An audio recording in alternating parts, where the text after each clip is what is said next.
So here we go. Nintendo's only space shooter of this type. I've never played this game before. I've never even heard the music. So let's see if this is any good.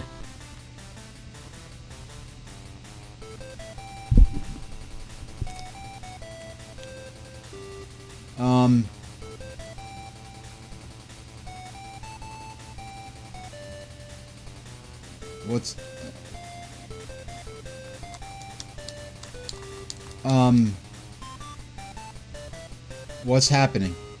I have no idea what's happening. The music's cool. The music's...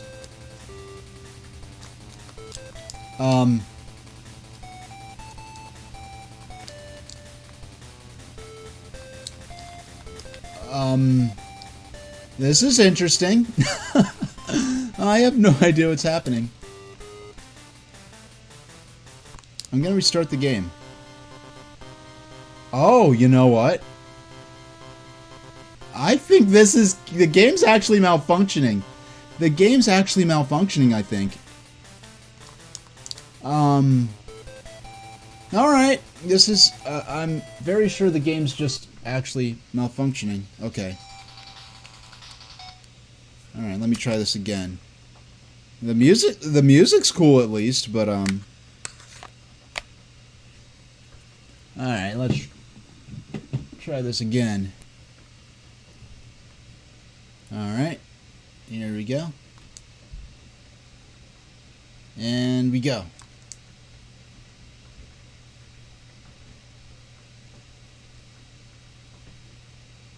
Yeah, we're gonna have to try again. Yeah, this is the wonders of using original hardware and vintage equipment. Alright. Alright. Gonna try this again.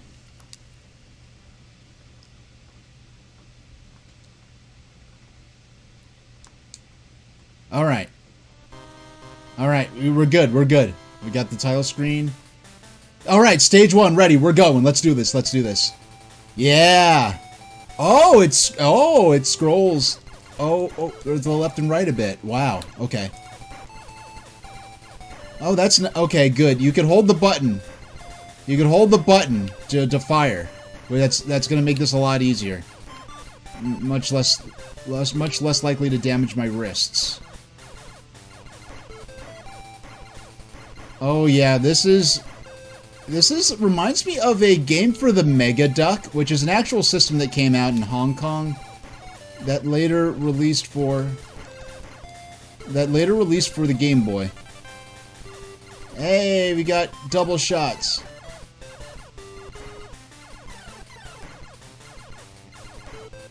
Alright. Yeah, I'm just holding the button. Yeah, this reminds me of the game for the Mega Duck. It was called Dan Laser, and it was basically this, but worse.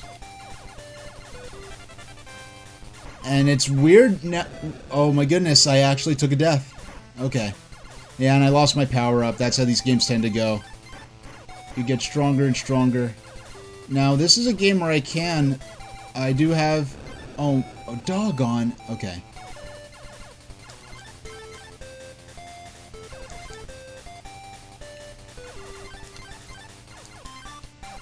Why did I try to... Oh, no. Yeah, I think that was a power-up, but I had to shoot it in order to, Yeah, very, as Ezra was saying, very much an evolution of the, of Space Invaders, that being the original, you know, spaceship versus a massive armada of enemy ships. But, instead of hiding behind barricades, you know, it's kind of funny how in Space Invaders, your cannon is attached to the ground. You can only scroll left and right. Oh, we have a boss. This game, I'm getting exactly what I hoped for from this game when I bought it years ago. Oh, doggone. Okay, 28300 is our first score. Okay. 28300. How sad. Aw. Alright. That wasn't bad. We got to the boss of the first stage first time around. That's not so bad.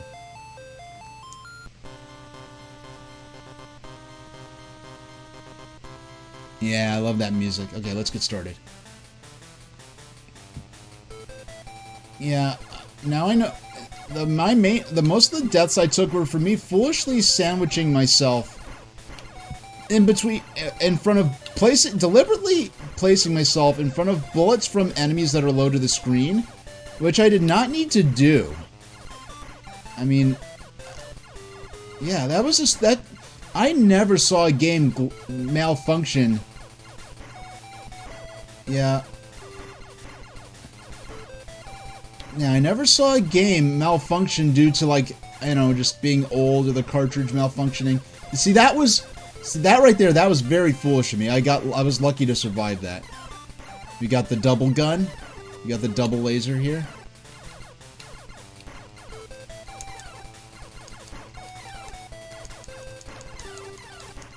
Oh, very. Yeah, so I just realized what I need to do. I need to stick by the bottom of the screen, and I have to stick to the bottom of the screen, and aim. I have to stay to the bottom, and keep my eyes on the top. Oh, I love how charmingly generic this game is, and that is not at all an insult. This is exactly what I hoped for from this game.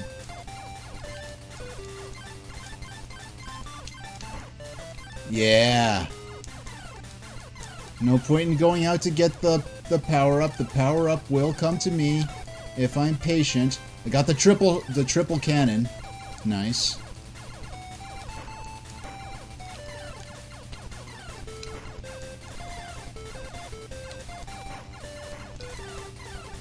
I don't know. I saw in the few period reviews I took a glance at, or comments on it, I heard complaints that the power-ups were not very satisfying.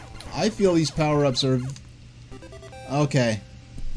Yeah, yeah, the cartridge was in shock to finally be played after all these decades. I mean, for all I know, no one's popped this cartridge in since the early to mid 90s. I don't know.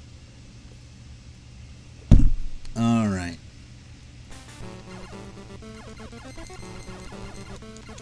All right. So I ignore the boss. I just watch the bullets. I ignore the boss and watch the bullets because, especially with this triple shot, my bullets will eventually land. Okay.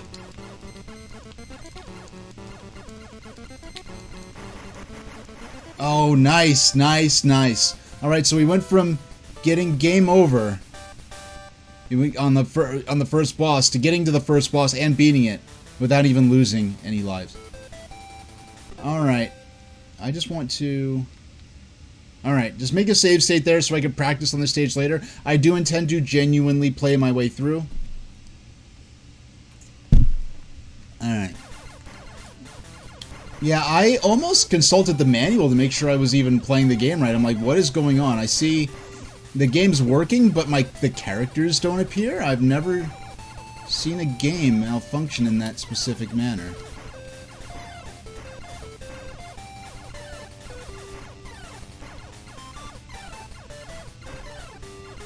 I don't know, I heard people say this game was really hard. It's not so hard so far. But I say that... Ooh, yeah, look at these big torpedoes. I heard people say that the power-ups weren't very satisfying. This feels satisfying to me. Did I just... Oh, no! My dog gone. Okay. Oh, that's nice. I guess when you get to a certain point...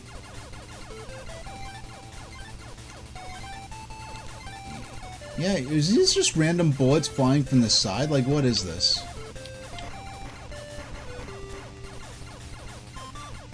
Ooh, you have a speed segment? Yeah, even the clouds and the stars in the background, it really does add to the feeling that we are traveling and that we're not just, like, Oh, on a static screen fighting waves of enemies.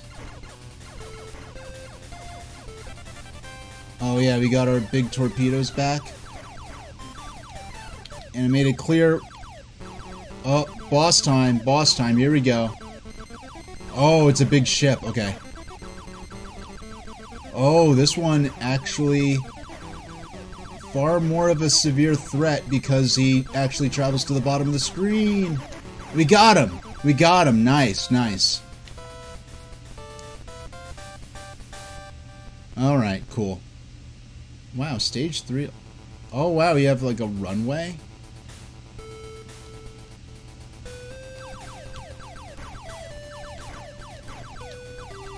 Are those supposed... Oh no, they were flying over a highway, I see. And it's funny, these enemies here look interestingly similar to modern remote control drones. Oh no, I took a hit. Okay. That was a little clumsy. Okay, so we have different music. That's nice, because I was worried it was just going to be that same music the whole time. I mean, that music was cool. If they were going to go with only one track, they might as well go with that one, but... Just for the main level theme, but, oh, wow, we got ground vehicles attacking us. Alright, so even though these vehicles are clearly supposed to be on the ground, it's not like Xevious where we have to drop bombs on them, a game I don't think I've actually played on stream before.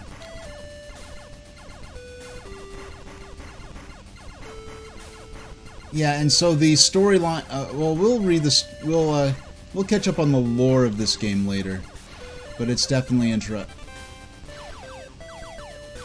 But the lore of this game kind of goes a long way to explain why this one ship is able to tear through hordes of enemies like this.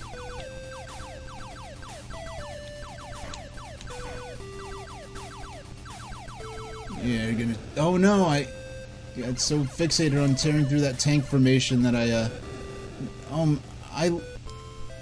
Oh, okay. Yeah. Rest in peace. Rest in pieces. Yeah, so for the only 91300. 91300. Yeah, we more than tripled our score from our first attempt, which is cool. But how about we check out for a minute the manual? Alright, so the manual for this game, I took a glance at it.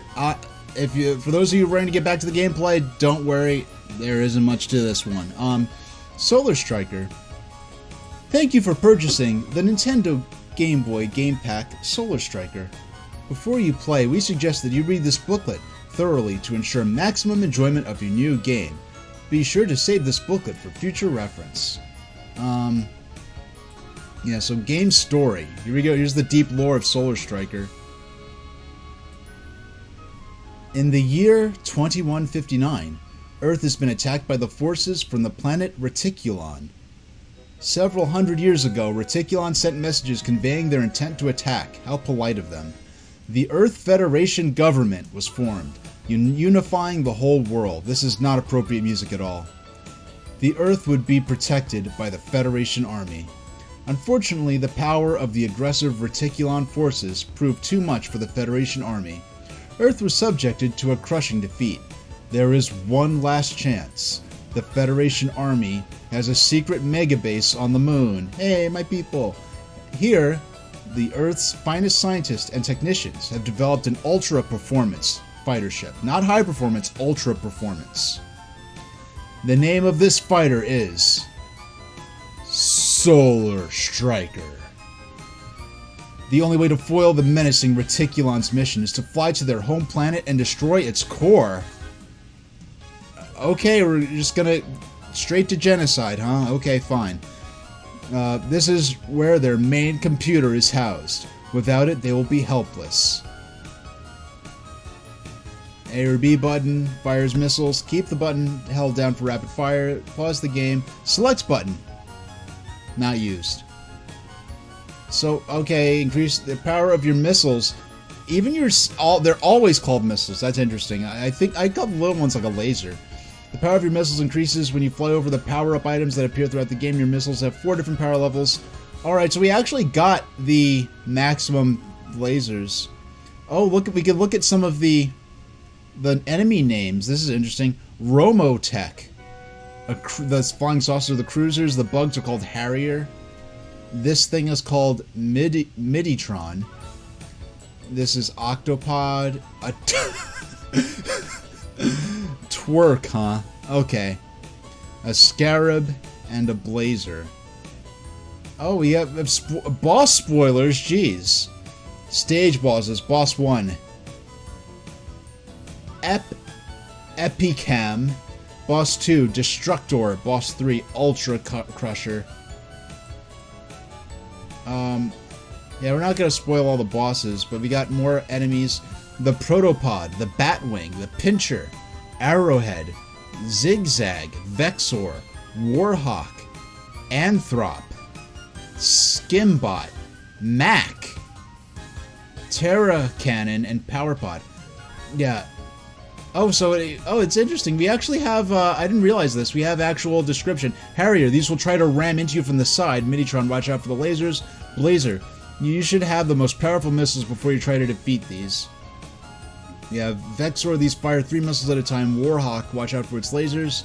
Anthrop fires big missiles, get 500 points when you destroy a missile. Okay, you get points for blowing up the ammo. Their shots, so. Skimbot drives on the roads in Area 3. We saw these.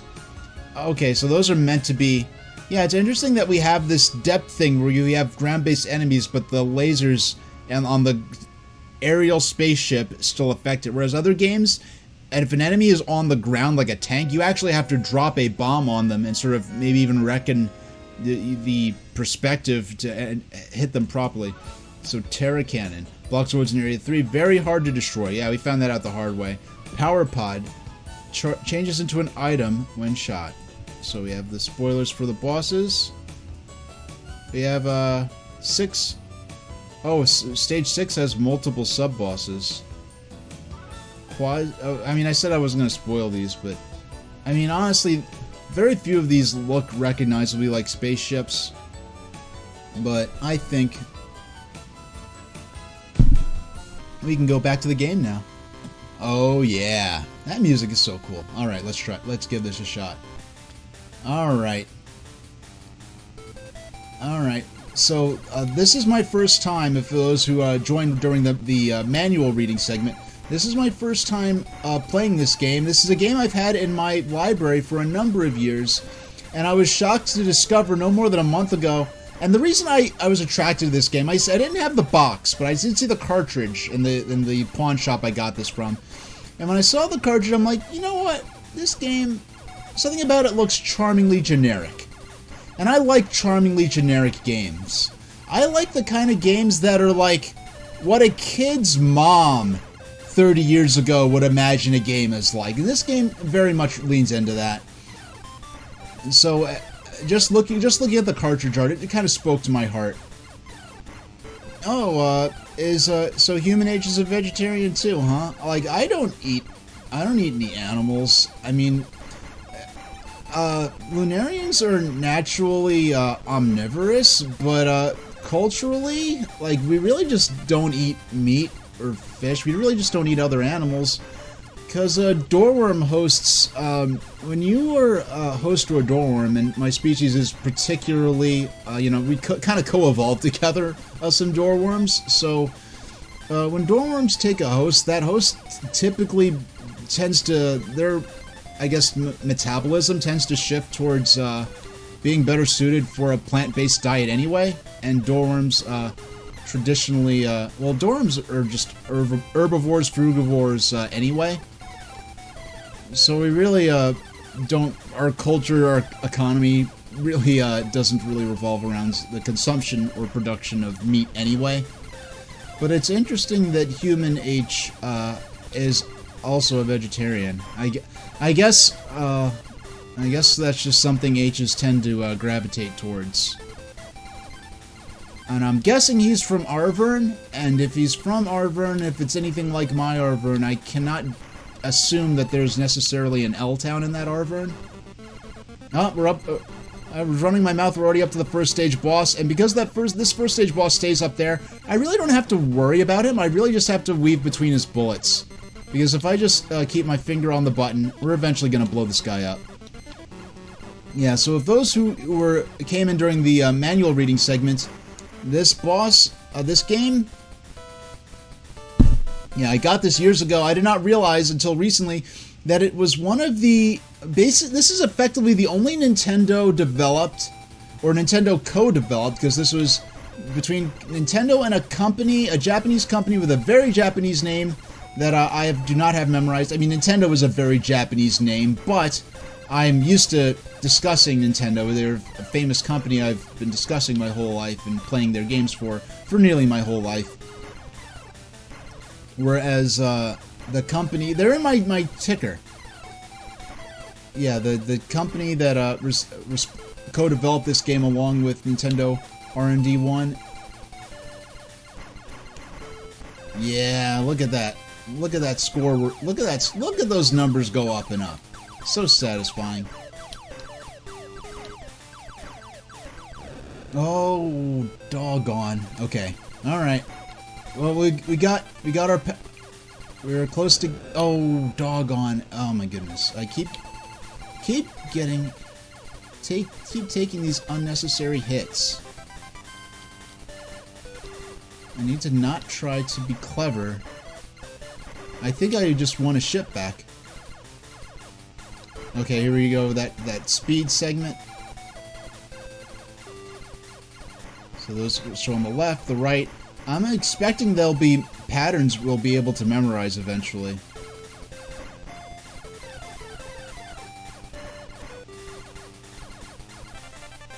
Alright. Yeah, look at... Yeah, it's amazing that as quintessential a game company as Nintendo is. I mean, Nintendo, they are just the game company. If you think of a company, they're like the archetypal game company, right? Meanwhile, yeah, so, yeah, it's interesting. When you get blown up, it lets you continue from where you were at, but when you run out of lives, it's game over for realsies. Oh boy, this guy is a bullet sponge. Oh, I just barely survived that encounter right there. Flirting with the very edge. Ooh, these big bullets they're not that fast as...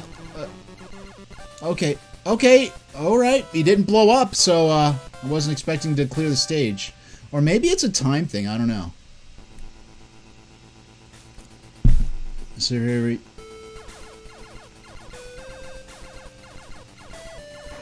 Now, I noticed we were in space before, and then we're over the clouds. Now we can see the planet's surface. So they said we have to fly into the planet's core and blow it up. And I haven't played a lot of these games, but they've always had a very strong appeal to me. The idea of being this lone ship, this super-powered ship, this unique prototype that could tear through the enemy's fleet like like a hot knife through butter, but is just so very delicate that could only take a couple of hits before being destroyed, and that your faction, your planet, your species, whatever, is placing all of its hope on this one ship, making it through and disarming the enemy. Games like G-Lock. No, not G-Lock. I forgot. There was some game for Game Gear that was like the first game I really played of this nature. But no, G-Lock is a first-person, sort of more simulation type game where you play as a fighter plane on Earth. There was a side-scrolling game. I forgot what it's called. I'll have to get my hands on a copy. It's the first time I thought of it in a number of years. But it's a game. It's oh gosh, darn it. Oh my. All right, 91,300.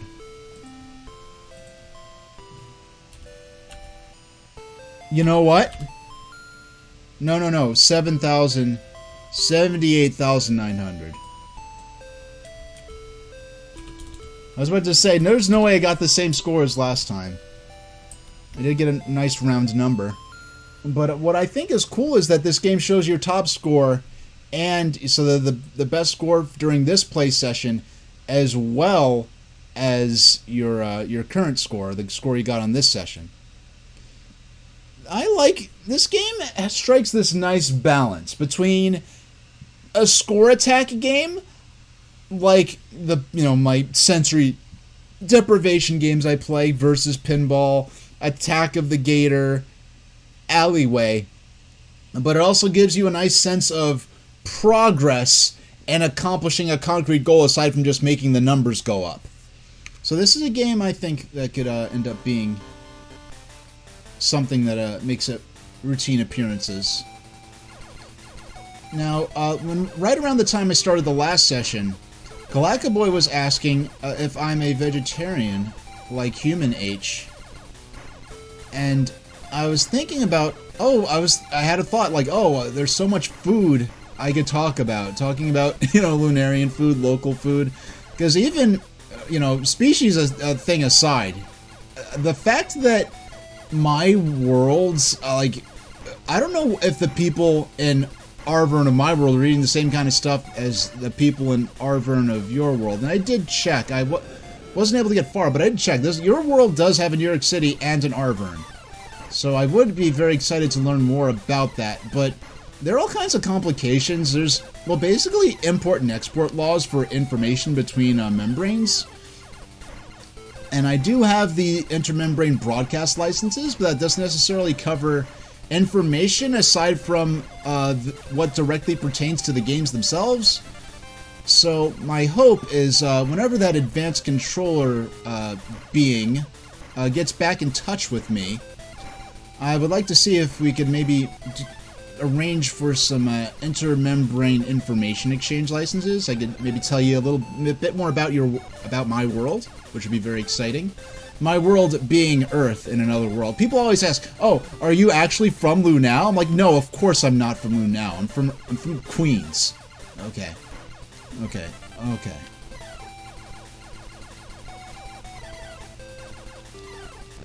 Oh my goodness. This is not my session. 21,200. Okay. That was by far my most pathetic attempt yet. I did not even get to the first boss. That's alright. Because we don't have to put quarters into this thing. I don't know if this game ever came out on the 3DS Virtual Console, and if it did not come out on 3DS Virtual Console, I wonder if the fact that this was co-developed with a third-party company complicates the copyright ownership of this title, because for many years, it wasn't until the Nintendo Switch that a straight-up home port, a home emulation, officially authorized home emulation of the original Donkey Kong was made available to the public, because a third-party company helped Nintendo program the game, basically did most of the programming while Nintendo did the design work, as I understand. So Nintendo, Game Boy, it was a collaboration between Nintendo R&D 1 and Minakuchi Engineering. So I wonder if that collaboration is part of the reason I don't think this game was ever re-released digitally. And why Nintendo really doesn't mention it much in their history. I had this game in my library for years. Hold on. What? Galakaboy is asking, do they have furry conventions like Anthrocon in your world?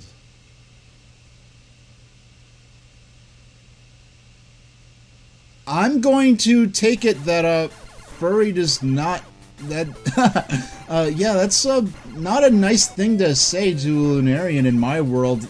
But judging by the context, it must mean something completely different. And if given that you clearly did not mean it as an insult, I do not take it as such. But, yeah, if you could explain to me what that is while I save my planet from these, hostile invaders, I'd be more than happy to, hear whatever that is that you're talking about, and I'll explain it if I know anything like that in my world. Okay. So those are the ones that turn into the power-ups, and you have to get a couple more to upgrade your laser. Okay.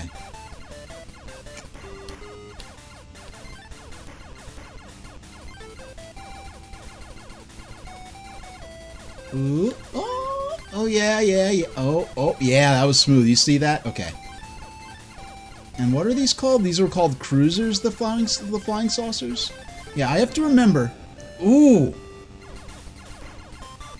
It's people who dress up as furry characters.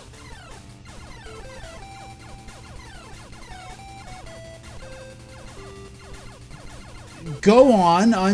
I'm willing to. I'm interested. Whatever this is sounds interesting. I'm willing to hear more about this.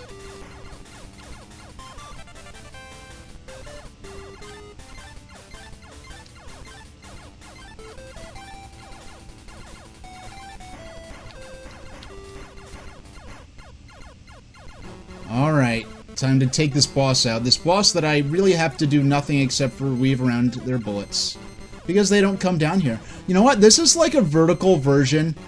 It's kind of sad. This is actually genuinely more strategically difficult as the first level boss than the final boss of Super Mario Land, because all Tatenga does is go up and down and shoot those 3 laser balls at a time.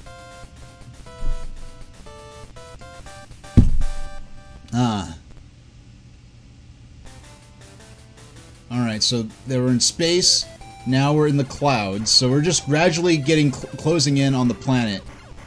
So we could...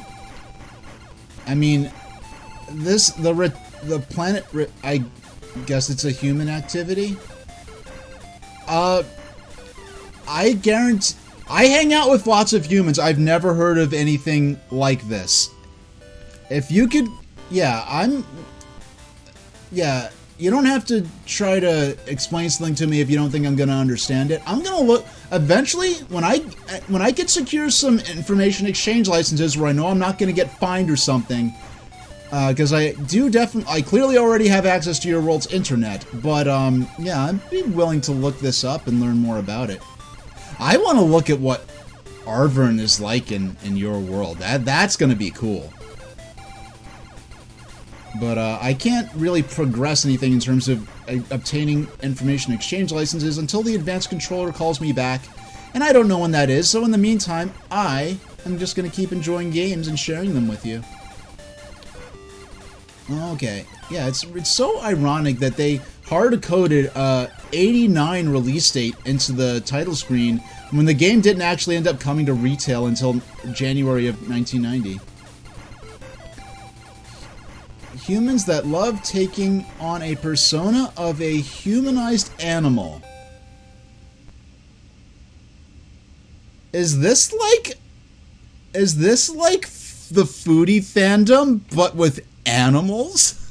Because that would be like, okay, is this like the foodie fandom, but with animals? Because that's like a thing in my world. Like, there was this cartoon in the early 90s, like Wacky Deli, and... like, even though it's, oh my gosh, like, don't get me started. Like, it is, no, okay, I'm not being judgmental. But, like, yeah, the food role-playing scene in my world is, well, let's just say it gets pretty interesting pretty fast, and I'm not sure how much I could even discuss on Twitch without getting into some kind of trouble or offending somebody. Yeah, this is going to be an interesting world to be streaming to.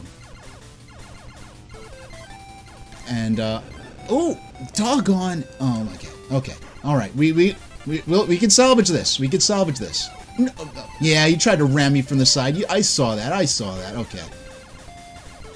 Alright, blast through these guys. We're almost up to the... And this is not the kind of shooter that I think has randomized patterns. This is the kind of shooter that I think is going to be very easy to memorize the patterns if we play enough. And boy oh boy, is this a game that you're going to be playing a lot of, or I'm going to be playing a lot of. So has anyone in chat actually heard of this game before today? Because I never heard of this game before I saw it in the display case of the pawn shop. I did not know it was a Nintendo published game and that it was the only Nintendo published game of this genre. And please don't mind the train. The only Nintendo published shooter of this genre until about a month ago. And I was like, oh yeah, I was gonna play Pokemon. I know my plans kind of got derailed by that, by the whole, you know, human age going missing excitement. But once I learned that this was the only, not only that I had it in my collection, it was the only Nintendo published game of this type, yeah, I definitely had to play this. Because I was getting into this before. I haven't played a lot of games. The only games of whether vertical or side-scrolling games I played like this, where you play as a little spaceship and destroy other ships and complete courses. I'm not counting Galaga. That's like a single-screen game to me. I'm like games like this, games like, you know, games that can trace their lineage back to Xevious specifically. I would say that the games such as Zero Wing I played, one game for Game Gear, I forgot the name of it. I used to have it back in the 90s and I sold it rather foolishly. I need to add it again to my collection someday. Or I could, doggone, I am playing like butt. Okay, 47,500. We're adding to the score. Oh yeah, this is going to be one where I will create a ticker and be updating it periodically.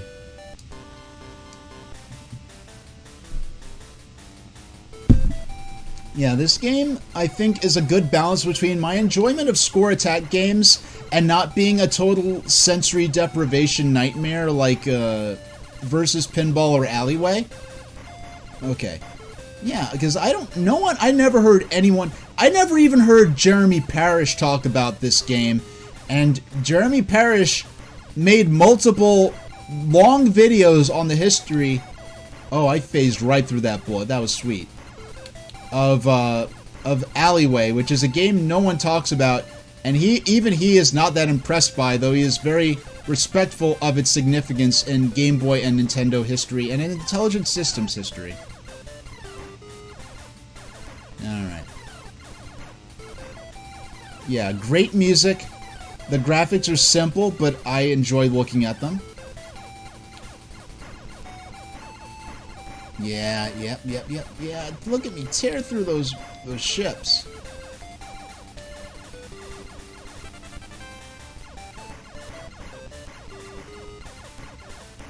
Yeah. Yeah, I need to keep my eyes.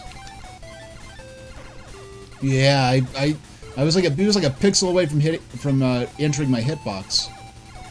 Yeah, on this stage especially, to trust, hey, my ship's at the bottom of the screen. I gotta keep my eyes on the upper screen to engage the enemies and dodge the bullets as quickly as possible. Don't worry about rushing up to get the power-ups. The power-ups will come to you. Yeah, tear through that. Oh, yeah. This is fun. I'm enjoying myself. Oh yeah, I always have fun when I'm streaming. This is the most fun I've had on playing. Oh, darn it. Okay. This is the most fun I've had with a new title on stream, discovering a new title live in a while. Yeah, but for games of this type I've played. Zero Wing, that Game Gear game that I forgot the name of. Then... No, well, I'll go with the order I actually played them. First game I played of this type was that Game Gear game, which I played in like 95. Then I played... Really didn't play another game quite like this until Zero Wing, which I played through unofficial preservation means on my computer. It is a Genesis game. I now have official access to it through Nintendo Switch Online, which I want to. This is starting me on a shooter kick. Because this is a genre I have wanted to explore. So, a Zero Wing. So the Game Gear game, Zero Wing. Really, I didn't play another game of this type up until Ikaruga, which I played the GameCube version of. Doggone. Yeah, I played Ikaruga on GameCube. And really, I was always fascinated by, you know, you can't mention Ikaruga without mentioning Radiant Silvergun, a game I do have on Switch. I have not played it before. That's a game I'll be spending some time to. I've had Ikaruga on Switch. I only played it a couple of times, but it's a game I got wanting to stream it someday. Yeah, Ikaruga. Yeah, so really, oh yeah, and how could I forget Fantasy Zone, the shooter with Lisa Frank syndrome. Space combat so cute you don't want to quit. Ah, beautiful, beautiful. Yeah, so Fantasy Zone, I've got a few stages into. So Fantasy Zone, Zero Wing, Solar Striker, and that Game Gear, and Ikaruga. Really, I love this genre and the idea behind this genre, but I've only really played 5 games in total of this genre, which is really interesting. So there's a whole world. There are people who collect nothing but shooters. Games like famous shooters like Musha. And I never properly got that far in Zero Wing. I just know I enjoyed it. Even aside from the infamous "All Your Base Are Belong to Us" meme. Even aside from that.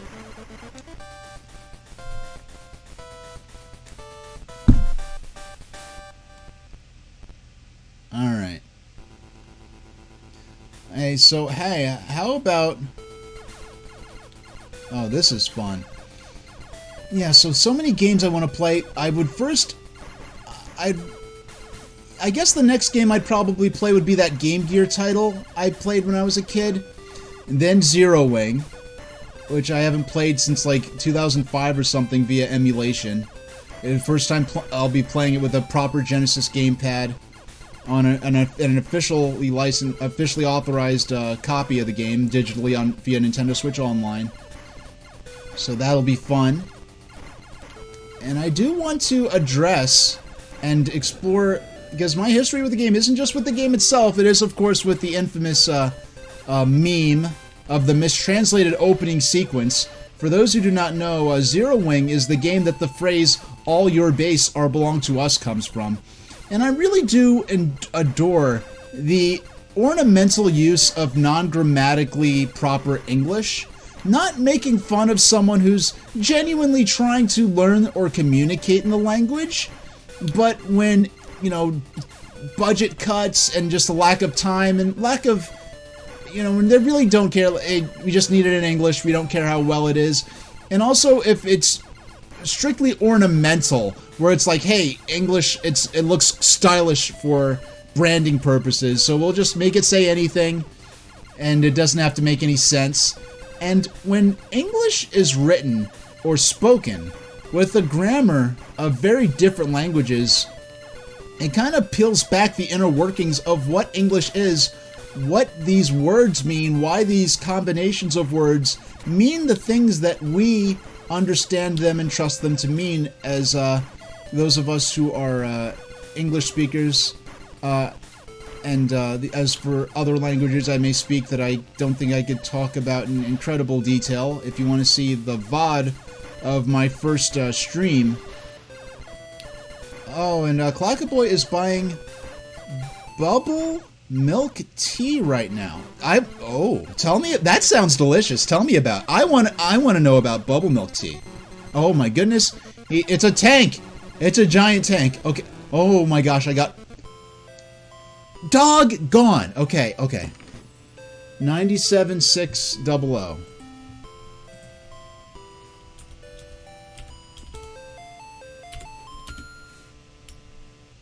Alright, so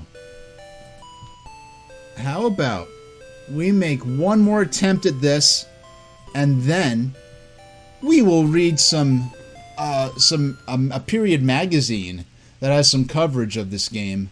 The only one I was able to find, I honestly didn't go looking for period coverage of this game until right before I started playing. And I am taking down... Wow, this is my best score yet. That was my best score yet. Well, it makes sense. I got further than ever before, and ever before had I gotten to the boss of the ground stage.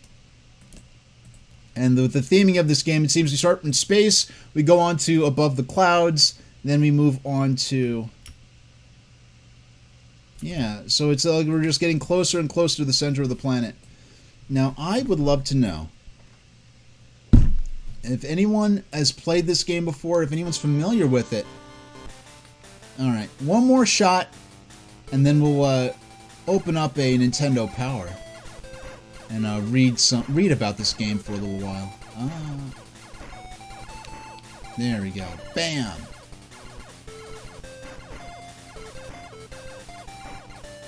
Bam! Bam! Bam!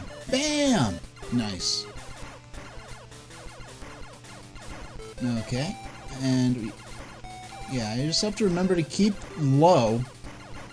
And there's really no way these guys can outgun me.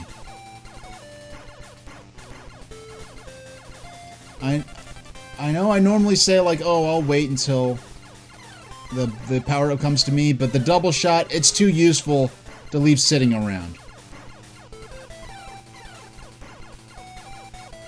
Okay. So we're tearing through these easy enemies in the front. This level's no longer stress-inducing. This is a very simple level to get through. What I have to do now is pay attention and make my way towards starting to memorize these enemy and bullet patterns. Now I wonder if these bullet patterns are the enemy patterns, the enemy waves. I wonder if they are very specific to, if they're pre-programmed, they just do whatever, or if they react to my behavior as a player piloting the ship. Yeah, I could, this is going to be a genre that I'm going to slowly be discovering in the months to come, in between the other games I'll be playing. Because my scheme right now, one of the ideas I've had, maybe not with Pokemon, Pokemon I'll probably play on the weekdays too, but in general, I was thinking of perhaps having my Wednesday games be more high-score-oriented games, games where, you know, maybe some single-screen games, and watching some old media that I could run here on Twitch. And then the Wednesday streams be more in-depth experiences. Okay, I forgot to hold down the button for a second. Lost a few frames where I could have been getting shots in on this guy. I mean, the ship, that's for the simple pixel art, the ship I'm fighting against, that's a very cool spaceship design, honestly. And plus, I love little single-person, I mean, I say ships, but I guess more strictly speaking, for a contemporary Earth equivalent, we'd probably describe them sooner as fighters. And the ship would be like a mothership, like a battle, not a battleship, but like the space-bound equivalent of an aircraft carrier that would service and re-equip and repair the fighters. But we don't have that luxury here. We're just a single... You know what? I just thought of something interesting. Just conceptually. It's... Why do they show your ship actually exploding and then get replaced by another ship? And the context of the lore, and this is something that's true of a lot of shooters probably, in the context of the lore, it would make more sense if your number of ships left, as it's represented here, would just be how many shots, how many impacts your ship could withstand before it explodes. So it doesn't break universe like, oh, I exploded. Oh, don't worry, there's another ship waiting right behind it. No, and... Oh, doggone. Okay, 49,800. That was not that great of a... 49,800. A game very close to breaking the 100,000. But I think that's... I mean, a winning score is going to be over 100,000 for sure, I say. But for now... Okay, so... Okay. Oh, we're getting a bit of lore in chat. From Kalakaboy. Bubble milk tea comes in different flavors. Theirs is a black tea mixed with milk. Then they put these chewy gummy type balls. Ooh. I like gummy stuff.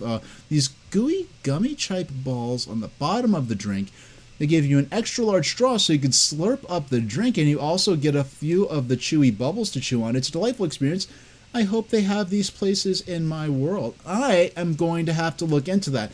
Now, the thing about my world, we do get a lot of cultural interchange with other worlds. Like, for instance, heck, I work at a library that archives books from other worlds, so that's not much of a surprise. We've had contact with other universes, Earths, since around 1910, officially speaking. The AD equivalent, Anno Domini equivalent of 1910. So in my world, it would have been like LC 6509-010-ish. With the current year in my world being 6624. But be clear, I do not live in the future. But let's check out a magazine that has some coverage of this game. Actually, no, let's not look at the magazine. Let's look at this. This is a book I found. Yeah, I did not get this from Ocean Library's digital archives, which I do have access to, but I do not think I have a license to share books. But from that, but we have from archive.org, How to Win at Game Boy Games by Jeff Rovin. Unofficial guide, not endorsed by Nintendo. Unstoppable. Alright, now this is going to be interesting. So, just when everyone was wondering what the folks at Nintendo were going to do for an encore, the Game Boy system made its electrifying debut. Game Boy is a system that does away with bulky hardware and that listless, always in front of the living room TV feeling. Now you can take the thrill of Nintendo games with you anywhere, be it the local swimming pool. Oh, I have memories of that.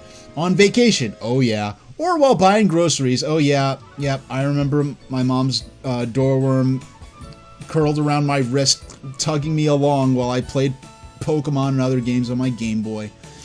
Didn't do it much with the Game Gear. That was more something that was a little too big to wield, really stash in my pocket. And now we don't advise using it in class the day of the big exam. Yeah, you know, kids were sneaking their Game Boys into class like that. And just when you were undoubtedly wondering what video game legend Jeff Rovin was going to do a follow-up to his titanic bestsellers, How to Win at Nintendo Games 1, 2, 3, Sports, and Super Mario Bros., here comes old Jeff again, with just the Game Boy System guidebook you've been looking for, packed with facts, tactics, and overall strategies for coming out on top on the best and most exciting games you could play on the Game Boy System. And let's not forget Jeff's special added attraction of tips on winning at Atari's Lynx system. Okay, I have some catching up to do on the game history of your world, but How to Win at Game Boy Games is the only unofficial guide you'll ever need to understanding what makes the Game Boy and Lynx systems tick. Look at his bibliography here, all these different books he's worked on. Okay. How to Win at Game Boy Games. 1991, so 6591 in my world. So look at all these games. Bad and Rad, Balloon Kid, Batman. Then Balloon Kid's that's going to be a fun game to play. Boomer's Adventure in Asmic World. Never heard of that. Bugs Bunny Crazy Castle. That sounds like fun. Dr. Mario. That's a heck of a spin-off. Fall of the Foot Clan. Okay. The Final Fantasy Legend. Now, that's a game that I never beat as a kid. Oh, doggone. Okay. That's a game I never beat as a kid, the Final Fantasy Legend. Okay. Hyper Load... Oh, yeah, Load Runner. Lots of Game Boy... Oh, Quarth. Now, that's a fun game. That's a great game, Quarth. Snoopy's Magic Show. Tetris. Okay, now, we want to do... We are looking for... Not Load Runner. We're looking for 157 for Solar Striker. We're on page 71. Need to get to page... Let's see what they have to say about Hyper Load Runner.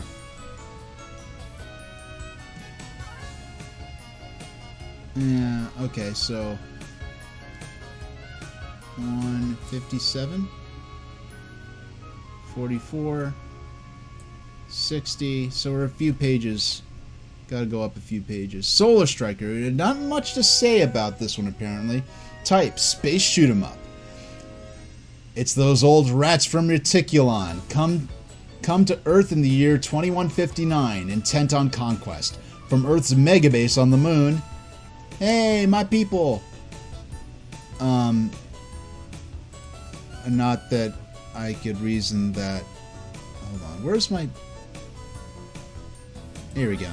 Yeah, it's from Earth's megabase on the moon. You must fly out and meet the enemy fleet. Hero, your ship, Solar Striker, can fly anywhere on the screen while firing towards the top at the oncoming enemy.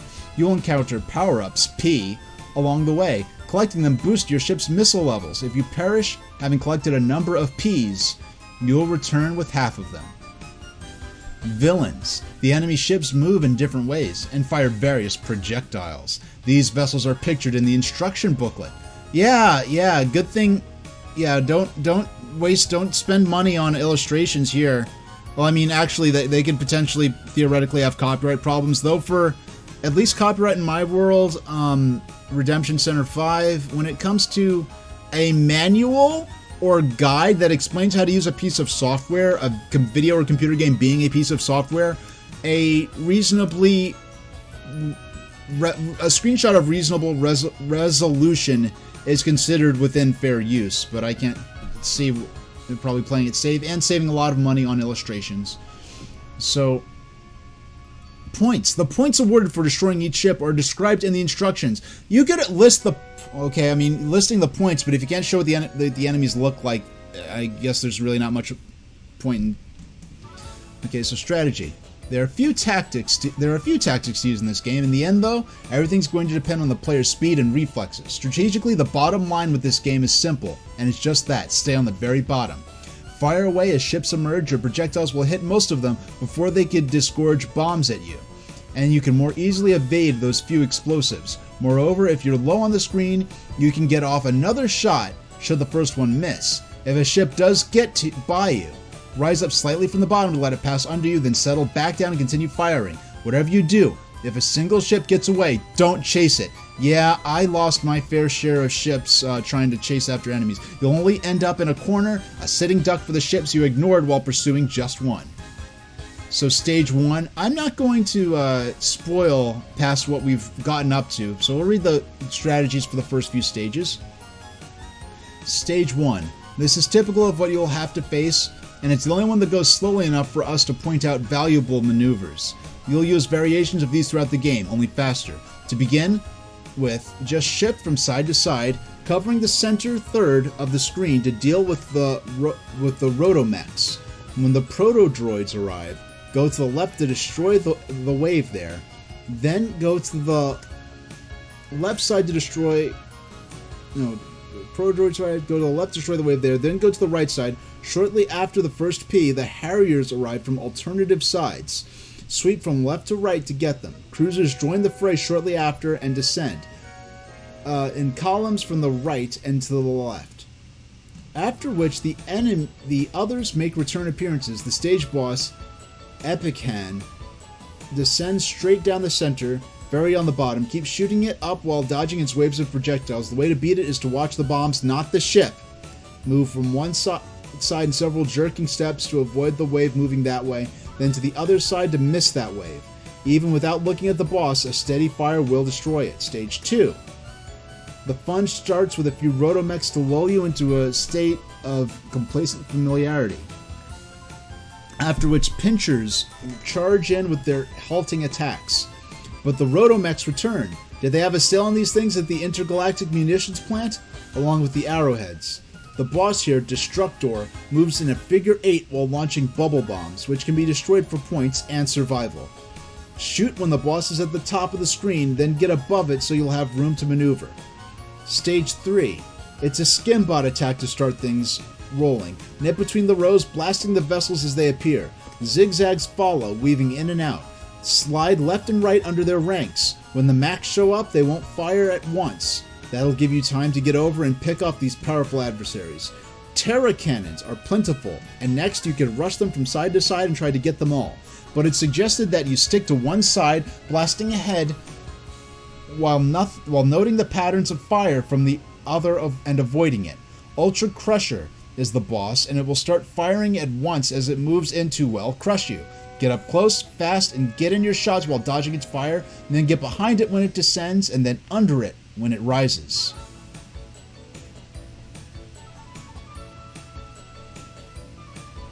Wait, excuse me? Excuse me? There are only 6 stages to this game. Why are there only... Okay, there's 6 stages to this game. For some reason, laziness perhaps? There are only... yeah, I'm just kind of in disbelief that there are only strategies for the first 4 stages when there's 6. Alright, specific advice... Okay, let's read this. It's just... Okay. Ditto Batwings. Shoot ahead of the next ship's Warhawks and let them fly to your area. The sub-boss is Omniquad, a tough cookie. You'll have to get to the central computer by shooting away at the surrounding pods, avoiding its fire. Okay, so this is a boss we got up to this boss, we did not actually fight him.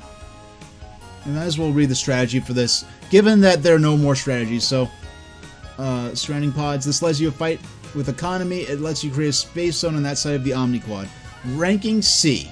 This is one of the oldest kinds of Nintendo games, harkening back to Alpha Mission for the NES. Yeah, this was in a phase... yeah, this is... NES being your world's equivalent of the advanced video system. Pretty much, people used to call any game Nintendo games, no matter what system they were, if that was... And it seems like that's the case in your world, too.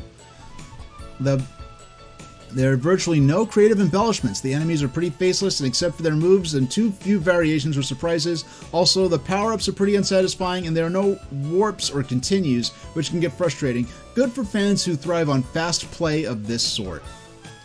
Alright, so how about we take a little break, and when we come back, we're going to read the January-February issue of Nintendo Power from 1990 AD, the cover story being the Batman game, which, if our histories line up, was put out by Sunsoft. And I took a glance, there is coverage of Solar Striker in here. So I will see you in a minute, and thank you very much for watching. Okay, here we go. This is what we want to see. Hey, I plan to be streaming for a while to come. So how about I'm going to set the timer for... Hold on. Where's my timer? Here we go. Here we go. Yeah, so I'll be back in a few minutes because I'm going to be reading through this magazine and playing through the game some more. And that's going to wear down my voice. So I'm just going to definitely need to step back take a break for a minute, and we will be back with more of the show. Because they are many of you watching, both active in chat and standing guard in my silent squad. We, for those who are sort of curious about the title, who might have come in during my break, we were watching or playing Solar Striker. My first time playing it whatsoever, my first time hearing it or seeing it in action. A charmingly generic vertical scrolling space shooter for the Game Boy, with a 1989 copyright date that didn't actually release until January of 1990 anywhere in the world. The only type of game of this class that Nintendo's ever co-developed or published. And so we read the manual, we read a period book that had hints and strategies for lots of different Nintendo and NES and Game Boy games. And now we're looking at the Nintendo Power that's going to have a little bit of coverage of the game. Alright, here we go. So if yeah, okay, perfect. Perfect, there we go. That's perfect. So, move my ebook program over just a little bit. Okay. There. Okay. Okay. I thought I closed it for a second. All right. All right. So, earn a free Team Power Trip, free Power Tip poster, and help a friend earn his wings. Team Power Tips. I have no idea what this is.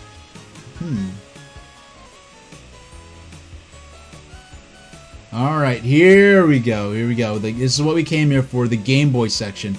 Golf. Boxel, which is Sakuban. Well, golf is just NES Golf. I mean, it's not a port, but it's just like I wonder how much code. Because the Game Boy and NES, I do believe they have different processors or something, but they are able to share a significant amount of code between them. And I wonder how much of the code from NES Golf made it into the Game Boy Golf. Okay. Golf, Boxel, Quirk, Solar Striker, etc. So Golf. Huh. Alright. Yeah, I'm not into golf in real life. I played mini golf with my mom ages ago. So Boxel. How sad is it that I'm genuinely more interested in freaking Sakuban than Boxel than golf. This is probably ultimately a more entertaining game, but I'm just not interested in golf in real life. I played mini golf with friends, but now Quirk. A hip tomato with shades and a sense for adventure.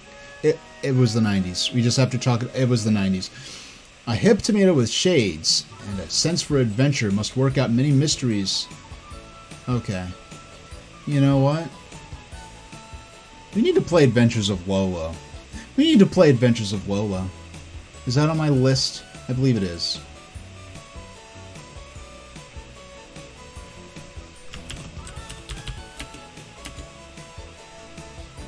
Adventures. Yeah, and I need to. I think, I have plans to cover a greater variety of games, and not necessarily have to dedicate to making each game a big project and history lesson unto itself. Yeah, cool dude in a loose mood. So here we go. This is what we came. Solar Striker. Travel to a strange world and take on an army of invaders. And this first space adventure for Game Boy. Oh yeah, I didn't really consider that angle. This would have been the first space game for Game Boy. Or outer space themed game. You'll pilot the amazing Solar Striker through 6 alien-infested stages to the heart of the planet. Alright, okay. I know it's just a video game, but can you really call this planet alien-infested when this is their home world? I mean, it's just where they live. It's like calling an ant hill ant-infested. Now, Kalakaboy in chat is saying they know if the release dates for movies in their world matches up with ours. The anticipated sequel to Beetlejuice titled Beetlejuice comes out this October. Your world's getting a sequel to Beetlejuice? What? You live on the best timeline. Now, I wouldn't have known about this. I guess they can't title. I mean, what else would you possibly call? Okay.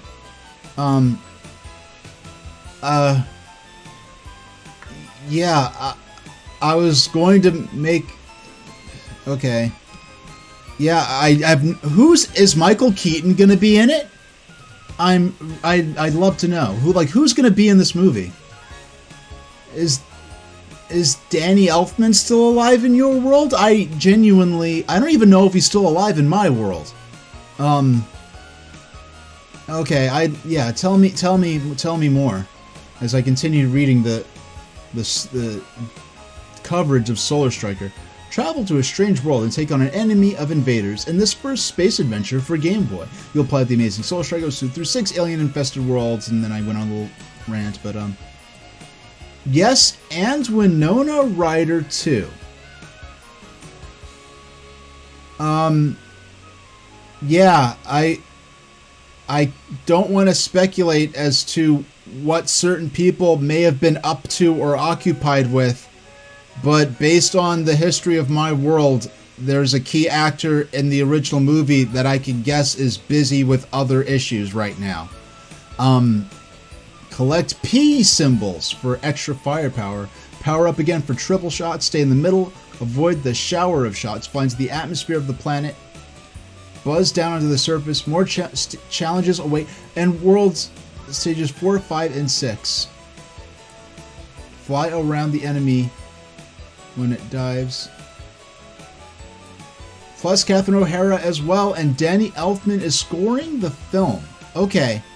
Yeah, I'm glad to hear that Danny Elfman is still around.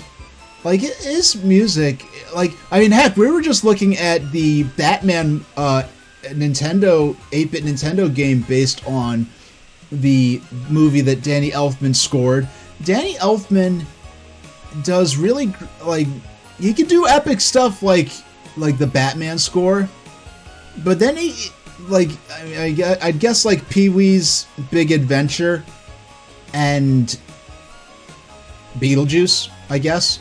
Or he could do this really cute, sort of dark, but gently mischievous kind of thing with his music.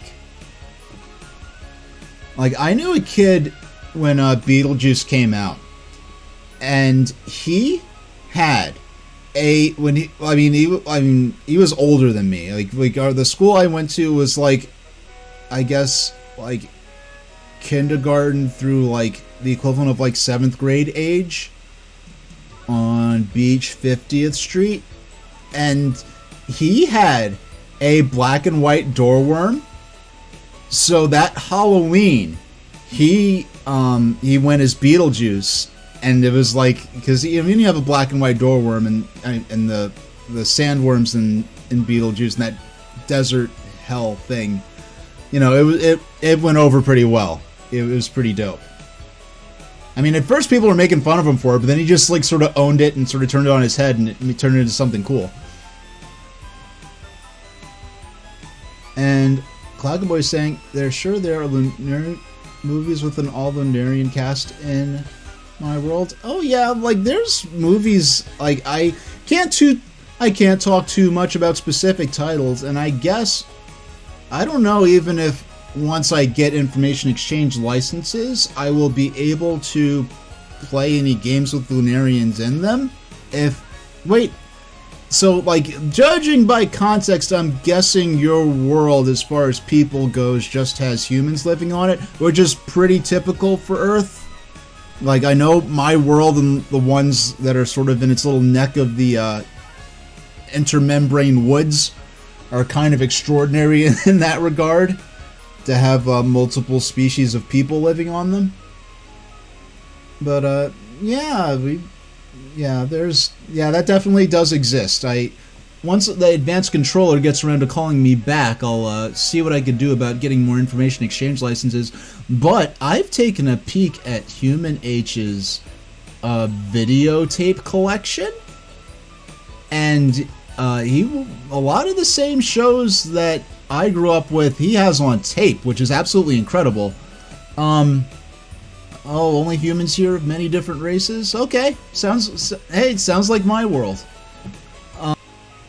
That's the end of the magazine. Right as this song ends. So hey, let's play some more Solar Striker for another half hour or so and call it a stream.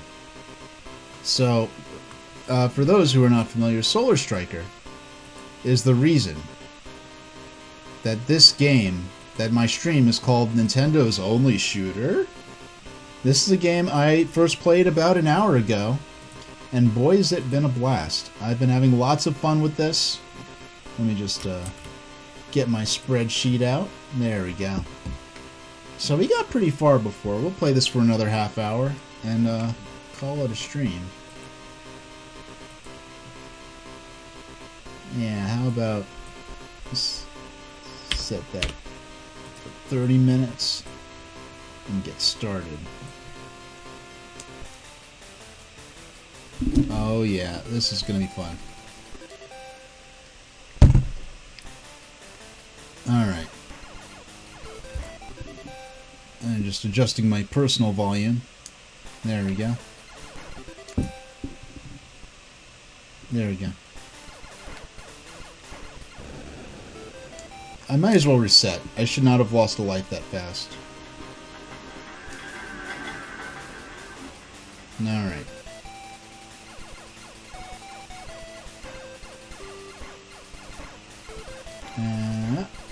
Oh yeah, this is fun. Now, I'm being reckless. I was being silly just waving back and forth. Okay. No, gotcha. Yeah, I keep trying to get points on ships that I'm... there's no reason for me to go after that other ship, but... I mean, points, but at what risk? Yeah, we're sticking with this. We're not resetting again. Alright, so... I wonder if I'll ever get to a point where I memorize the names, the ridiculous names of all these enemies. Alright. I just backed off.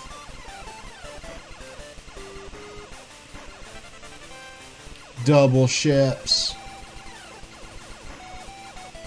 That was a very foolish move I did, and I was lucky I did not lose one of my fighters doing that. Okay. Bam, bam, bam, bam. Yeah, right down this... Yeah, just take out that row of bad guys. Yeah, it's funny. I've always considered myself fond of this type of game, and I never realized until... Oh, you know what? Another game like this I forgot I played? Stinger and Twinbee, because Stinger was ridiculously hard. I didn't even properly play it. I just scummed it for the heck of it, just to see what the stages were like on the Wii U Virtual Console. And because Stinger's problem is that Stinger is a game that is balanced for 3 players, can only have on Famicom, which could have 3 controllers. Then on NES you can only have 2 controllers, and I was playing it for 1. So all the enemy patterns, the bullet patterns, those are balanced for 3 players simultaneous, and I am 1 person simultaneous.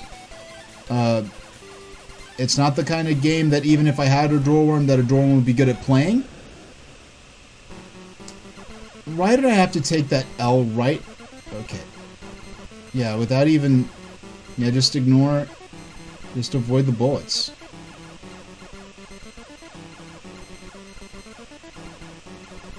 Oh yeah, this is a very simple pattern to ignore. Very simple. Yeah, I don't even have to move that much. I'm not even worried about being lined up with them. It's just such a very risk-free pattern.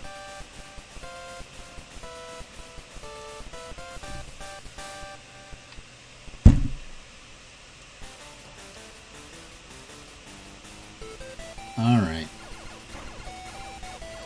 You got these guys again, just for the start, and then we're gonna get the more, the unique enemies. Bam. Now we start taking these dudes out.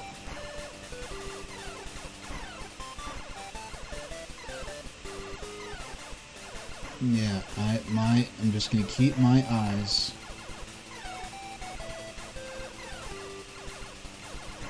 on the top of the screen.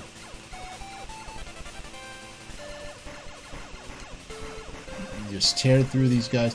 Yeah, I can see how, compared to other games, like the options and Life Force, these are not very exciting power-ups. Oh my goodness, why did I do that? Okay. What is that noise?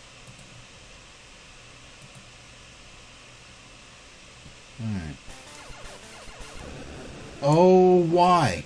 Okay. 48,900, huh?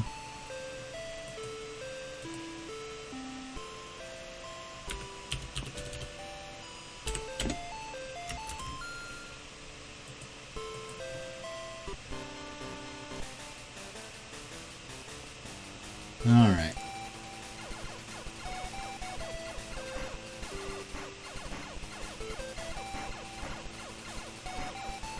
Yeah, I can imagine an... Oh, I'll have to wait until later on when I know I could talk about this stuff freely. But as far as the game goes, yeah, I did not consider... I forgot both Twin Bee and, you know, the original game and the Famicom game, Stinger. I forgot those, because I didn't like... Twin Bee didn't blow my mind.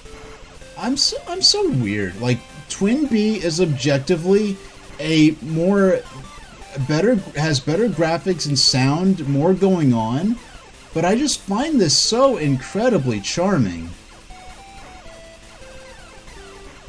Yeah, this is like the most like sensory deprivation I can get in terms of my simplistic games before things start getting really crazy in terms of like, why am I going to sit here and watch someone play Alleyway for 2 hours?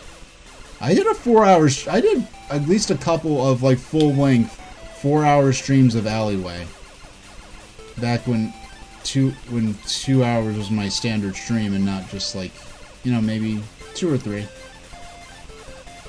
And my weekday streams, I'm willing to make those weekday streams could be 90 minutes. I'm not afraid to do that. Yeah, a half hour of gameplay and an hour of whatever else? Yeah, sure. My Wednesday streams could be 90 minutes. Because I think, when I think of people that stream for like 5 hours, like it's nothing, the physical endurance of it, and the fact that if you're a TV host that does a show 5 nights a week, you know, on like ESPN or something like that, if anyone has that channel. Okay, so you're in front of a camera. It's an hour-long block of programming. You've got multiple commercial breaks to get up and stretch and whatever. You've got a whole team of people looking after you, operating the equipment. Whereas when you're doing a stream on the internet, you're operating every aspect of you're operating the broadcast software, the cameras, you're monitoring the broadcast quality, you're interacting with chat, you know, you're doing moderation stuff if you don't have a team of mods. I don't have a team of mods, but I don't need a team of mods, so it would be nice to have a chat that was so active that I needed mods, but I enjoyed not having the hassle that comes with having a huge audience where you have to wrangle everyone in and make sure everyone's treating each other right. I'm treating the broadcaster right, but the only actual person I've ever had to ban on my stream, I didn't even have to ban them. They like tried to troll me, got upset when I didn't really respond to it, and what they were saying, they were trying to troll me in a way that I didn't even find that annoying, got upset that I didn't get offended, and then asked me to, will you just ban me already? I'm like, okay, fine.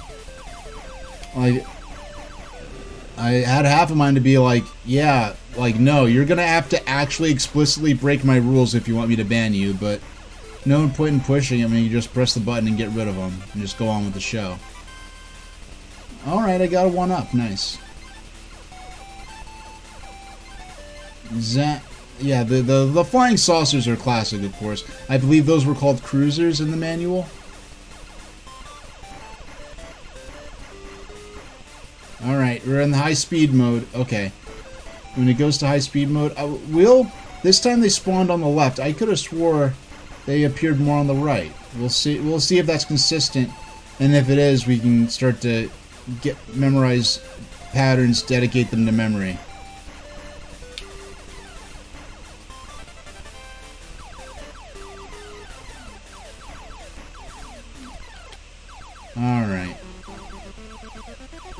here comes the boss.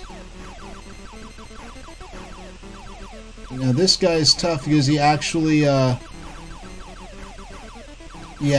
this guy you actually have to bother. Wow! I didn't think I'd beat him that fast. I mean, there were times when I felt like I was shooting at him forever, but those times I probably didn't have my big rockets that I've got with me, those big torpedoes. Okay, I thought the first... Either I'm getting lucky or I'm starting to actually memorize some of these patterns.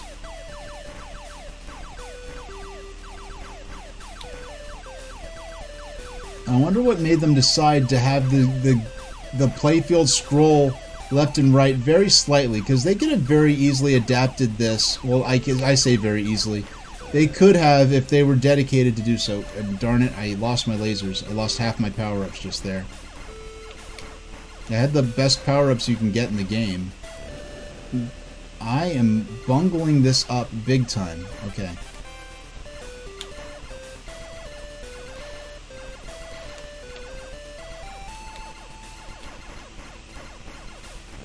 Ooh, why? Okay. 81,000... 81,100, okay.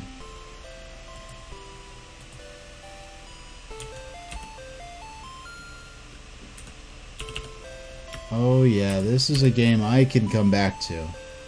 1, 2, 3, 4, 5, 6, 7, 8. This is only my 9th attempt at the game, not counting those 2 resets. You know what? And I could go back and look at those 2 resets and see what the score I got was. Alright, there we go. Bam, bam, bam. Let's take these guys out.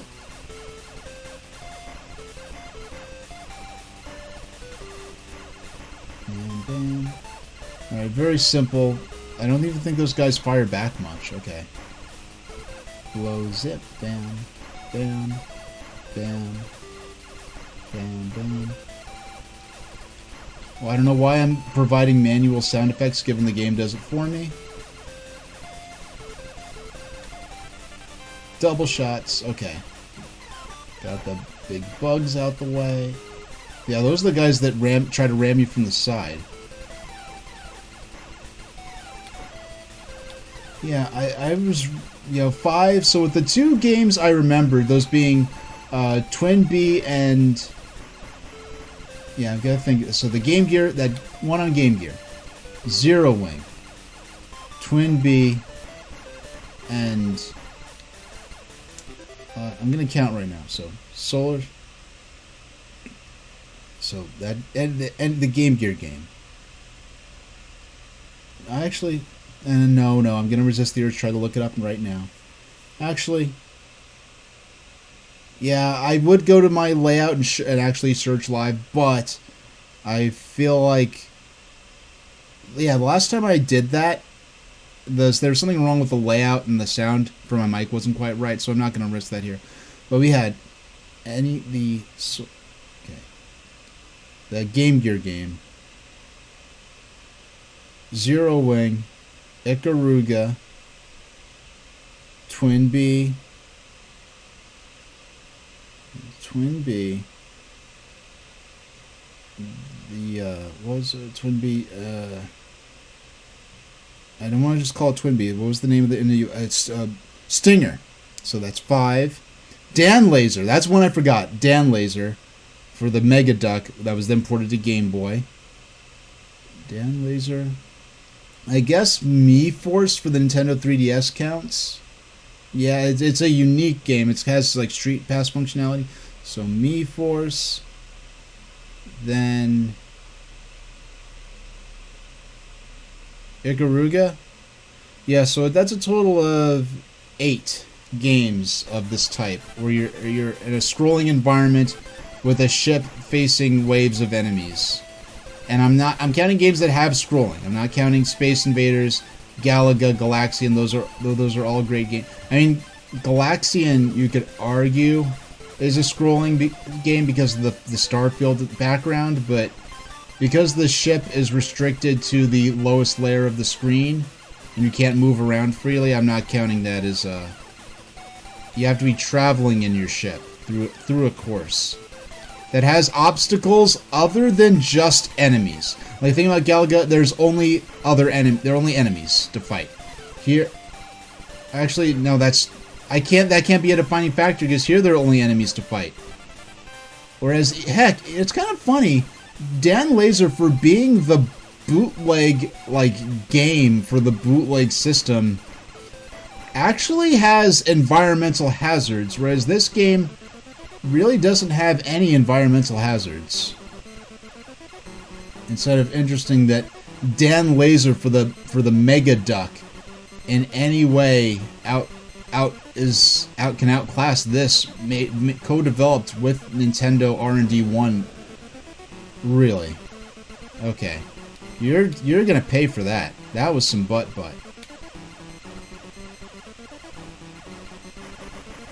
Yeah. Nice. Okay.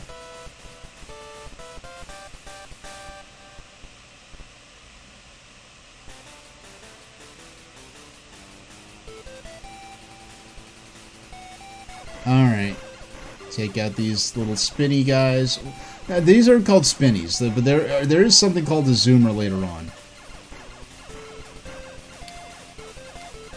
Yeah, I feel like these ships are wandering in at random. Yeah, so if they meet me in terms of the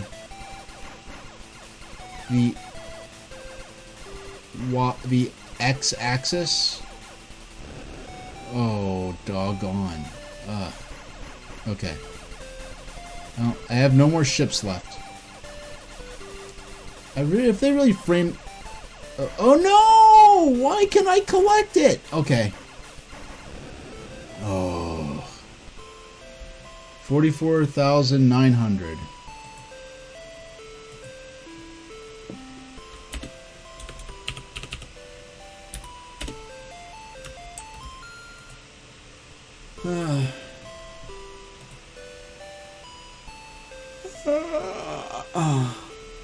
Yeah. Just had to take a little stretch there, excuse me.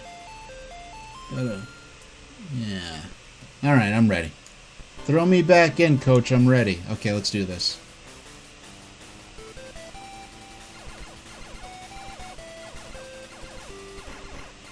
There we go. Bam.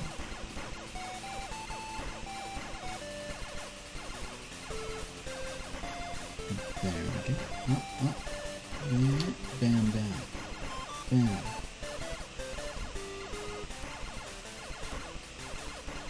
There we go.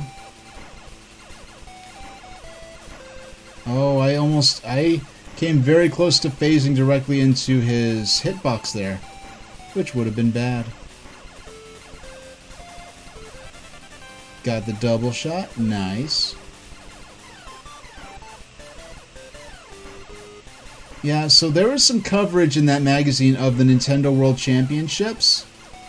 There's a Switch game that's coming out in a few days, I believe, that's based around the Nintendo World Championships. And lots of cool, like, skill-based challenges. Something almost a bit in the... ooh. Okay, a bit in the ballpark of WarioWare in terms of, you know, these rapid-paced challenges, but it's a game I'd like to play, especially since I have the Switch Online NES controller, so I can play with a period authentic controller. The problem is I've yet to play a lot of the original games on stream, so I don't want to play a lot of the games without the actual context of, okay, here's what playing the original games were like, and now we're going to do these, skill-based challenges. Yeah, those bug guys, you definitely want to take them out before they reach the bottom of the screen. And it's not if they reach the bottom of the screen, it's if their Y-axis aligns with my own. That's what determines if they'll charge me horizontally or not. Ooh. 26500. That's one of my worst scores yet.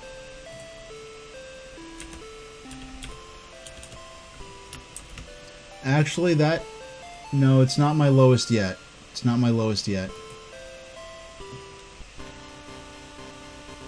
Our highest is still 97,000.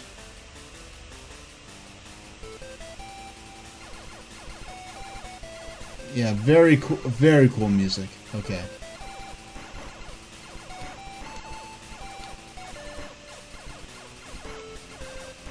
Yeah, there we go. Oh.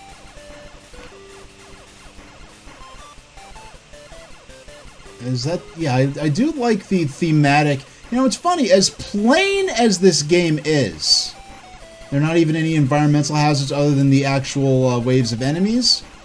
As plain and generic as this game is, it's kind of interesting, because they could have kept just 4 stages of this generic starry background and done just as well, conceptually. I think it's very interesting that they decided to go out of their way to have this sort of progressive theming to the stages. Like, this stage here is in the stars, then the next stage is in the clouds, then the next stage is right above the ground. So it's like you're gradually getting closer and closer to the center of the planet. Ooh. Okay.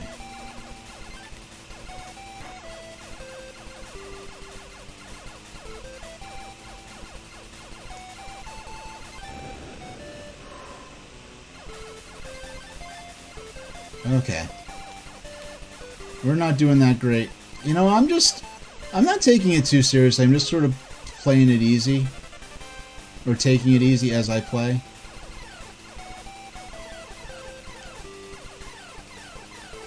Yeah, I gotta remember, keep the ship on the bottom of the screen. Yeah, taking these guys out, because when they get lower, they force me to go up, and that's when I start having to dodge more complex waves of enemies and bullets.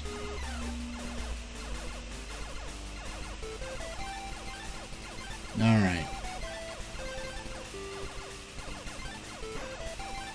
Got him. Nice. Yeah, we may not have many lives left, but practice is practice. And this is a very easy pattern to avoid. I'm telling you, Tatanga...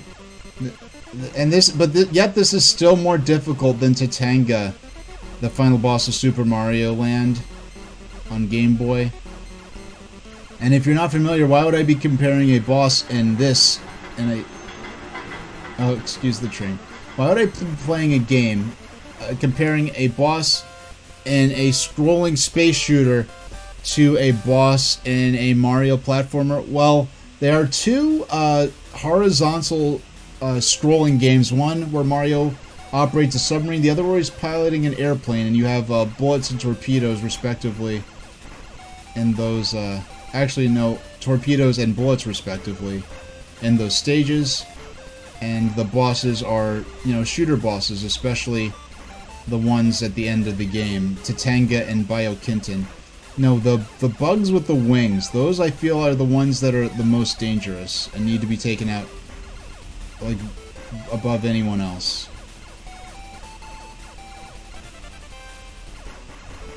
Nice, okay.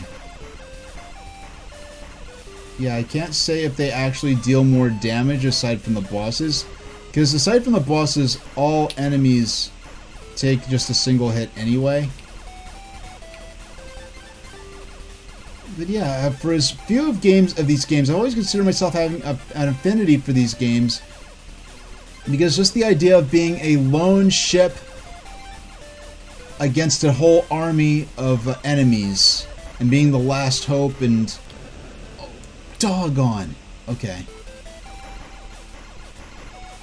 It's very exciting.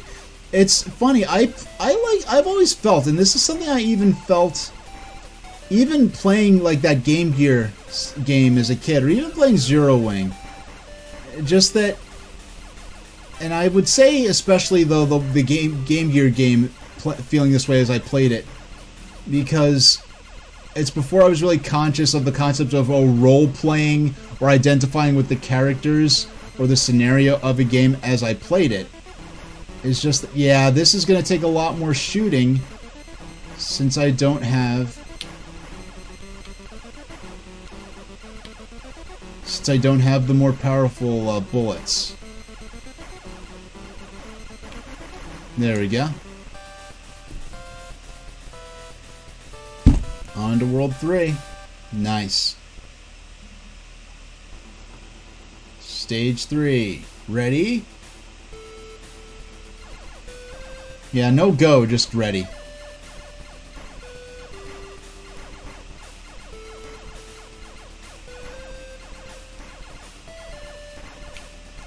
Okay, that was a needless risk. Could have went very poorly for me. Yeah, just keep my eyes on the top of that screen for the most part. And I should be Oh! Alright. 70,600.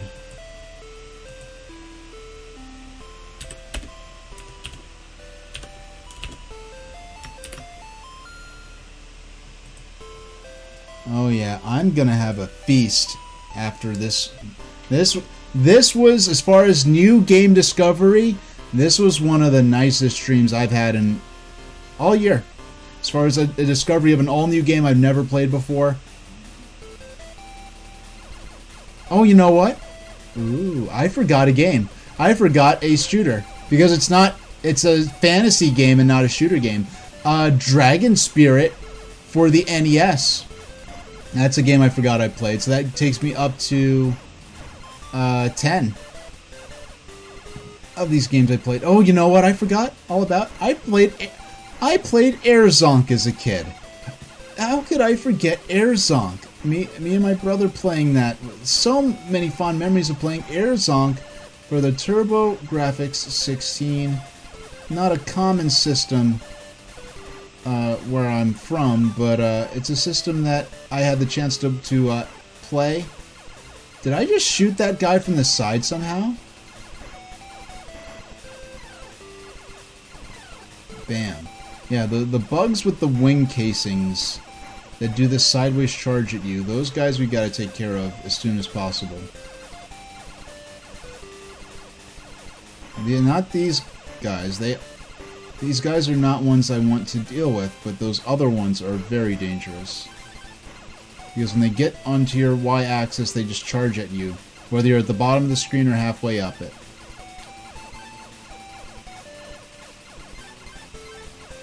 Alright. Alright. I wonder if it's gonna... It's funny to think of this. I know that the whole idea is that this is Earth's last chance at survival before these guys annihilate us. But I know in Star Fox 64, the score is explained to be the bill that the Star Fox team charges the Cornerian army for helping them fight Andross. So I wonder if these are the your score here. Is that the money you're gonna get from the Earth Federation for performing this this mission?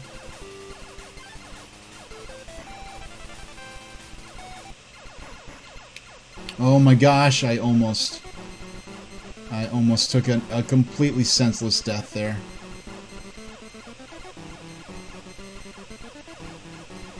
Yeah. This is such an... Oh, doggone. Okay.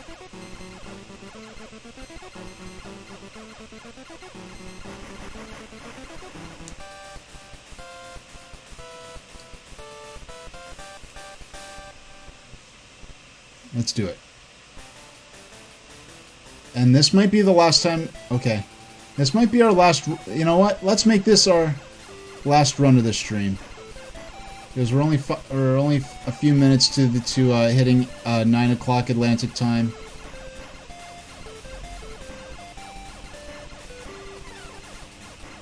And he's going to charge at me. That one on the left, I'm not going to try to go after him. I know he's going to charge me when he gets down there. And bam.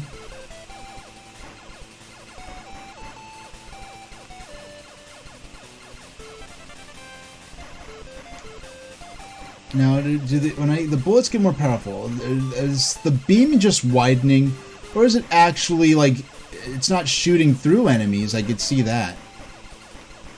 I know I feel like it definitely does more damage to the bosses, though.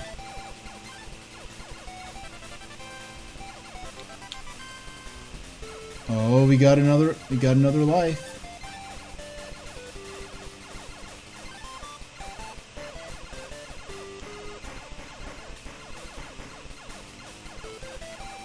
Oh yeah, they seem like when we... My name is Super Train Station H. Why did my alarm go off? I didn't have it set for anything. Coincidentally, this is going to be our last a run of this for today.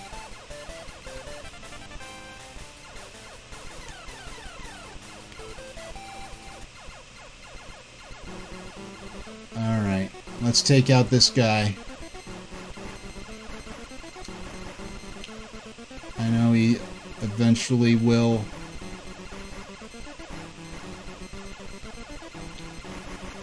Nice, nice, nice. Alright, on to stage 4 or 3, I'm not sure. Stage 3, okay. Yeah, we never beat... Did we beat... I don't think we beat this stage yet. I mean, the fact that they're buildings that look like Earth office buildings, there are trees down there, these aren't just evil creatures. These are people.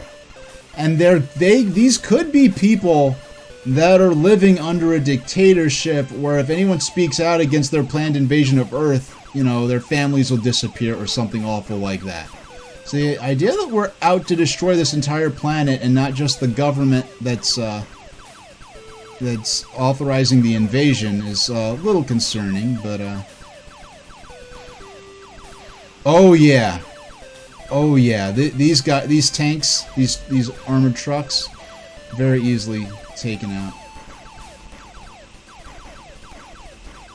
Oh yeah, these torpedoes, night and day difference. And it's funny, no one bothers covering past stage 4. Is this,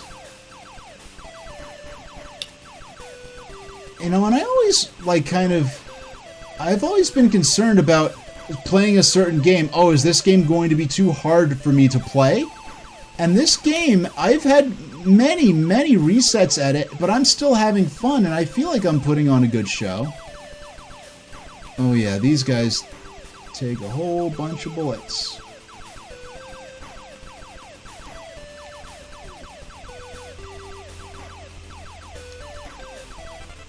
Alright. Stay on the bottom. Dodge that last bullet from... Oh yeah, oh yeah, just keep this till the boss. Just keep this till the boss. And we'll tear through him like paper. No! Doggone! So close, so close, so close. Come on, just give me... Whisper of a Dream. Just one more power up before that boss. Whisper... Okay. Alright, this is as far as we've gotten. We still have another fighter left.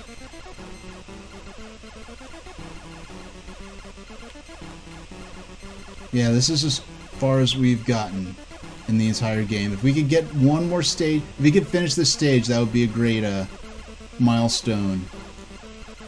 And it would probably... Oh yeah, we are in... I'm just glanced at this high score. We are getting very... Ooh, close to high score territory. Yeah! We got it, we got it, we got it. We got it. I think we're in high score territory, and I don't think we've gotten this far before, so nice, nice. No matter how far we get... Oh yeah, this is definitely new. I think we're in a cave now. Or a canyon or something. Ooh. Nice, you got new music too, which is great.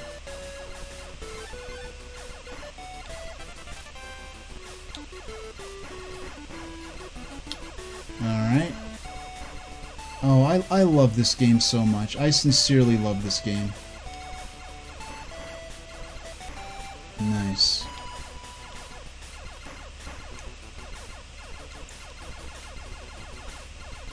Oh, did you see that smooth action there? You guys can be such a pain in the butt. I am going to let the enemies come to me. I will... Oh yeah. Oh yeah, we've got the best... Oh, so these guys look like little jellyfish? Okay.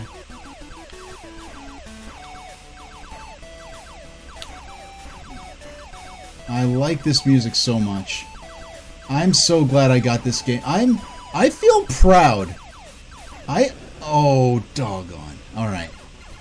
I genuinely feel proud of, I guess, my... instincts as a retro gamer, as a gamer in general, that I saw this cartridge sitting in a bin, or not a bin, but sitting in a display case with a bunch of other games, and something made me think, you know what? This is one...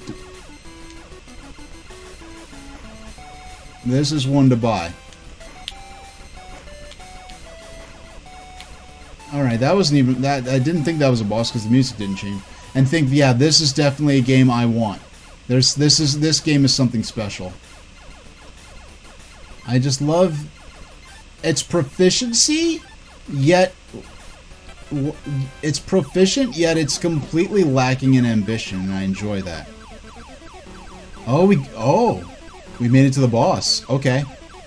Oh, this is the one that has the... Oh, wow, what a... Woo! Okay.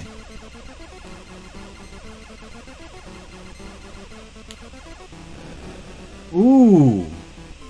This game, I love it, but 13200.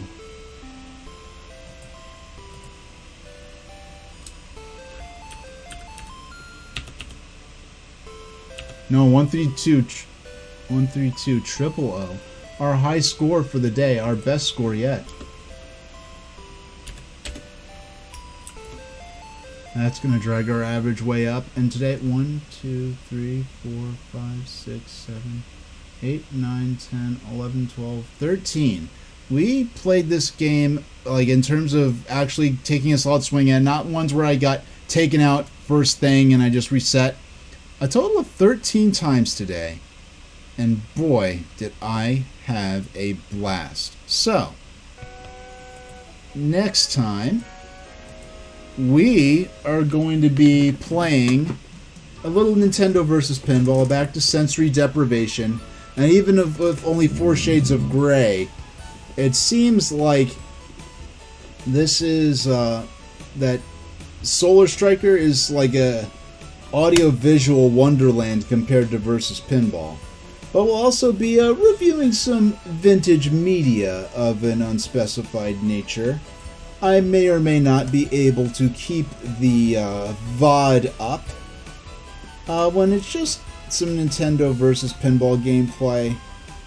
I could say, like, it's going to be nothing special in terms of gameplay. It's going to be more about the vintage media of an unspecified nature. So I'd like to thank all of you who showed up for today's stream. Whether you are active in chat, or if you were standing guard in the Silent Squad, I'd like to thank you so much. I can't do it without you, and even as good a time as I have, I often question, should I keep going? Should I invest in this? Like, is this worth it? And at the end of every stream, I always think, yes, it is worth it. Now, yeah, I'm going to send you all over. Yeah, thanks, Kalaka Boy. I'm going to send you all over to... Zeldar87. I have no idea what they're doing. But, to pull back the curtain a bit, they are... Hold on, let's see.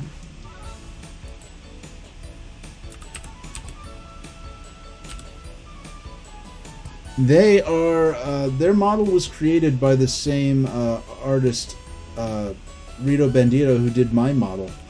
So just, I want to see some other work done by this creator. Now this looks like it's going to be a shooter game, not the kind I play, the kind where you run around shooting people. So if that's not up your alley, but do say hi to them. and I will see you all next time. And I'm gonna make some soup and dump a whole can of soup. Gonna dump a whole sleeve of Ritz into it, and I will then have a nice big bowl of popcorn. Where's the button to do the raid? Okay, there we go. See y'all. Just reset the card, but